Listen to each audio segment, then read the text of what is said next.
سامنے. باپ چونکہ جواب دیتا ہے تو پھر یہ آگے سے ڈبل بھر کے اس کو جواب دیتے ہیں. اس لیے باپ کا احترام ذرا مشکل ہوتا ہے, کیونکہ باپ سنا دیتا ہے کھری کھری, تو آپ میں برداشت ہے نہیں, آپ اس سے زیادہ کھری کھری سنا دیں گے اس کو. تو ابھی سے کنٹرول کریں, یہ یقین کر لیں کہ یہ میرا باپ ہے, اس کی پیشانی پر اگر میں نے محبت کی نگاہ ڈالی, ایک حج اور عمرے کا ثواب ملے گا, نفرت کی نہیں, محبت کی. یہاں ایک چھوٹا سا مسئلہ بتا کے اپنی بات ختم کرتا ہوں. ایک بہت ہی گھٹیا حرکت آج کل ہمارے معاشروں میں شروع ہو گئی ہے, جو ہم نے بچپن میں کبھی نہیں سنی تھی.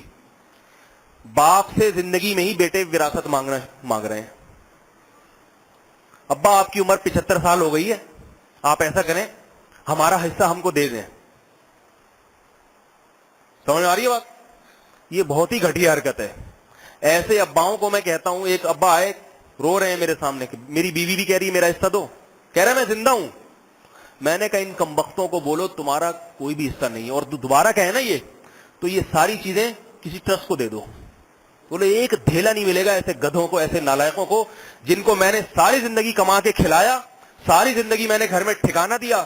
ہونا تو چاہیے کہ بڑھاپے میں کہ ابا جو ہمارا ہے وہ بھی آپ لے لو, لیکن کیا کہہ رہے ہیں, ابا جو آپ کا ہے وہ بھی کسے دے دو ہمیں. یہ بھی نہیں کہہ رہے کہ آپ کا ہے, بلکہ کہہ رہے ہیں ہمارا حق ہے.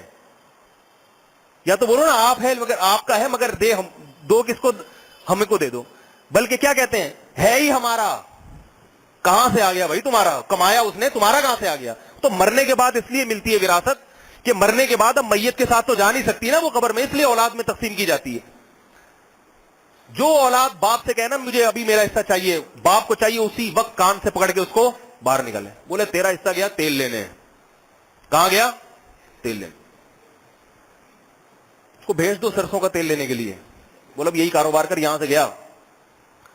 اور دوسری بات, نبی صلی اللہ علیہ وسلم نے فرمایا اولاد کو, ایسی کوئی حدیث نہیں ہے کہ تمہارا باپ اور باپ کا مال سب تمہارا ہے, یہ نہیں ہے. اولاد کے بارے میں حدیث میں آتا ہے انتا ومالوکا لابی کا, تو بھی اور تیرا مال بھی تیرے باپ کا ہے.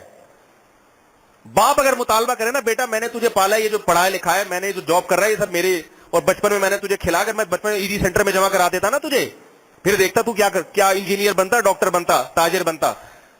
بچپن میں نے تجھے ایڈی سینٹر میں جمع نہیں کرایا, ڈاکٹروں کے پاس لے کے جاتا تھا میں تجھے, بیمار ہوتا تھا اور تیرے لیے مولوی صاحب سے دعائیں کرواتا تھا اور پھونکے لگواتا تھا اور پتہ نہیں کیا کیا کرواتا تھا میں. آج جو تو اپنے پاؤں پہ کھڑا ہو کر کما رہا ہے, یہ میری محنت ہے. لہذا اللہ کے نبی نے فرمایا اولاد بھی اور اس کا مال بھی کس کا ہے؟ باپ کا ہے. باپ یہ مطالبہ کرے تو سمجھ میں آتا ہے, مطالبہ کون کر رہا ہے؟ بیٹا. تو یہ قیامت کی علامت ہے. نبی نے فرمایا قرب قیامت میں ماں اپنے آقا کو جنے گی. سمجھ میں آ رہی ہے بات؟ یعنی الٹا حساب ہوگا. آپ جس کو جن رہے ہیں نا, جس کو پیدا کر رہے ہیں, بجائے اس کے کہ آپ اس پہ حکومت کریں, جس کو آپ پیدا کر رہے ہیں وہ آپ کا باپ بنا ہوا